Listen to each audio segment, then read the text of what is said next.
Halo semuanya, di video pembelajaran kali ini saya akan menjelaskan soal TKA dari buku Siaga Erlangga yang ada di halaman 173 nomor 20. Mari kita baca soalnya terlebih dahulu ya. Perhatikan gambar berikut. Diketahui segitiga PQR kongruen dengan segitiga XYZ. Berilah tanda centang pada kotak di depan pernyataan untuk jawaban-jawaban yang benar.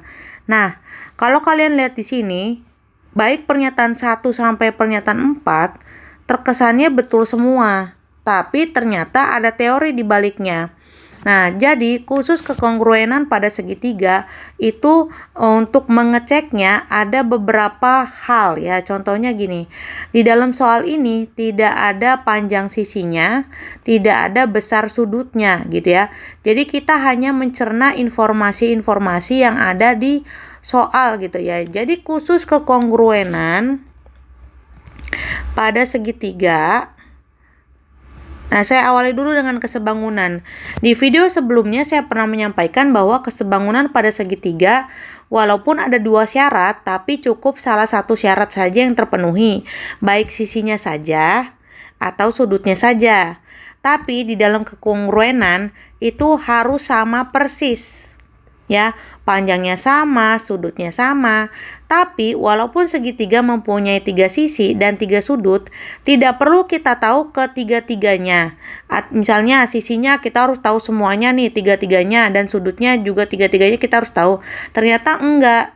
Cukup 3 informasi saja yang kita tahu. Contohnya, ada istilah si. Nah, di mana di sini disampaikan bahwa kalau ketiga sisinya itu sama, sudah pasti kongruen. Misalnya, di sini sisinya ada 7, 8, dan 9 ya. Nah, berarti kalau misalnya di sini 7, 9, dan 8 ya sudah pasti kongruen. Gitu ya. Nah, jadi saya tulis di sini pasti kongruen. Nah, adapun istilah lain namanya si,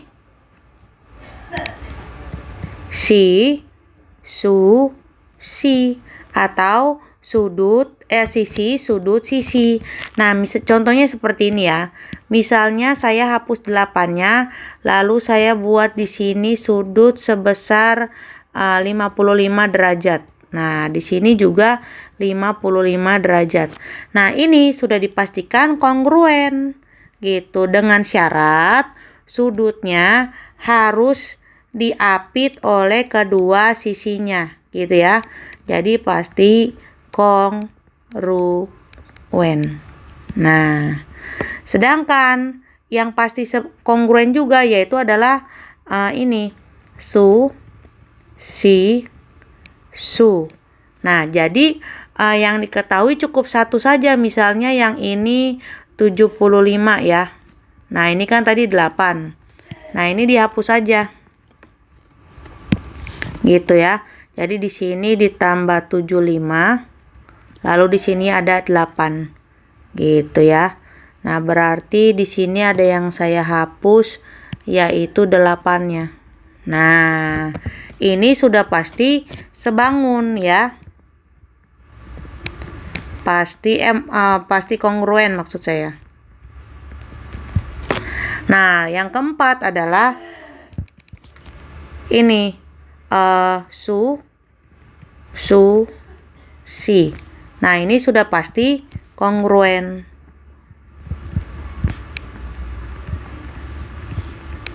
Nah, ya, berarti kalau si di sini. Di sini ya. Nah, 8 gitu ya. Nah, ini harus dihafalkan ya. Karena kalau enggak ya nanti kalian akan keliru gitu ya. Nah, sekarang kita cek di pernyataan ini ya. Kedua segitiga pernyataan 1 ya. Kita baca.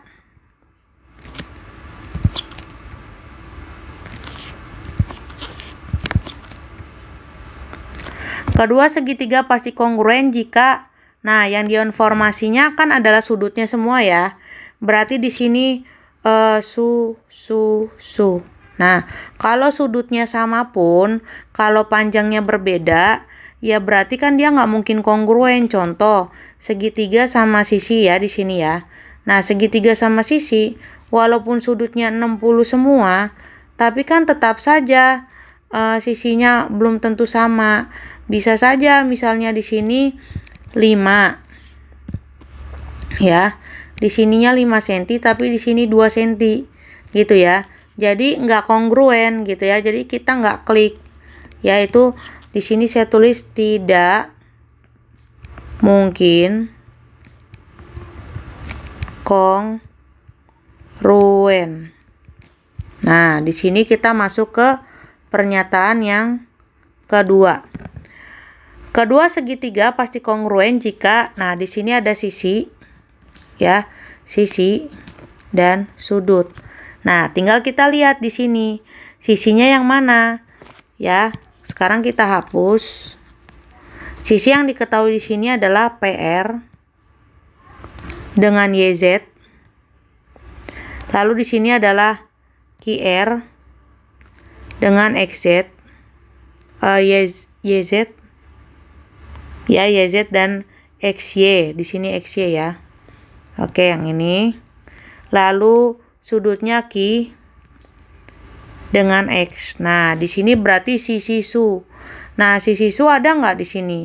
Sisi su itu nggak ada. Nah, jadi sisi su itu bukan bagian dari yang pasti kongruen ya. Kita tulis di sini sisi su. Berarti tidak mungkin kongruen ya. Tidak mungkin kongruen. Nah, kenapa? Karena sudutnya ini ada di pinggir dan dia harus di tengah sini. Nah, kalau di tengah sini baru sudah pasti kongruen ya. Nah, kita masuk ke pernyataan yang ketiga. Di sini di pernyataan yang ketiga, kedua segitiga pasti kongruen jika, nah di sini sususi ya. Sususi. Nah, kita lihat sususi ada nggak? Nah, ternyata ada, tapi kita cek ya sususinya seperti apa. Berarti P sama Z. Lalu Q sama X. Lalu QR dan XY. QR dan XY berarti di sini dan XY. Nah, berarti cocok. Si berarti bisa. Berarti kita centang. Gitu ya. Nah, untuk yang keempatnya itu sisi sudut. Nah, secara teori ya, di sini sisi sudut. Nah, kita cek dulu. Sisi sudut memang nggak ada, tapi letak posisinya seperti apa kan kita nggak tahu ya. PQ di sini dan XZ di sini. Lalu QR sama XY, QR sama XY. Ya, lalu di sini Q sama X. Nah, berarti ini kan ngapit. Berarti termasuknya yang ini. Susi. Nah, ini udah pasti kongruen ya. Jadi pernyataan 4 sudah pasti kongruen. Berarti kita tulis pernyataan 4. Ya, di sini pernyataan 4 kongruen. Nah, di sini juga pernyataan 3 lupa ditulis ya, kongruen karena memenuhi sususi. Nah, ini adalah si susi. Oke. Nah, ini soalnya nggak ngitung tapi malah resiko salahnya malah tinggi ya. Karena ya lagi-lagi itu karena kan ini mirip nih si susi ya. Makanya lebih baik kalian pakai istilah dalam bahasa Inggris deh. Yaitu kalau ini SSS, S-nya itu side. Lalu ini SAS, side angle side. Lalu ini adalah angle side angle. dan ini adalah angle side. Jadi kayaknya hurufnya ini lebih mudah untuk dihafalkan ya. Gitu. Nah, ini harus banyak-banyak latihan nih untuk memahami soal-soal seperti ini. Dan ini juga bener-bener konsep. Tapi ingat, ini adalah prioritas terakhir untuk dikerjain ya kalau dapat soal kayak gini, karena ini bakal memakan waktu banget. Jadi kalau udah kepepet mending klik semua deh. Jadi setidak-tidaknya kalian tuh betul 2 dari 4. Terima kasih sudah menonton video pembelajaran ini. Sampai jumpa di video selanjutnya. Bye-bye.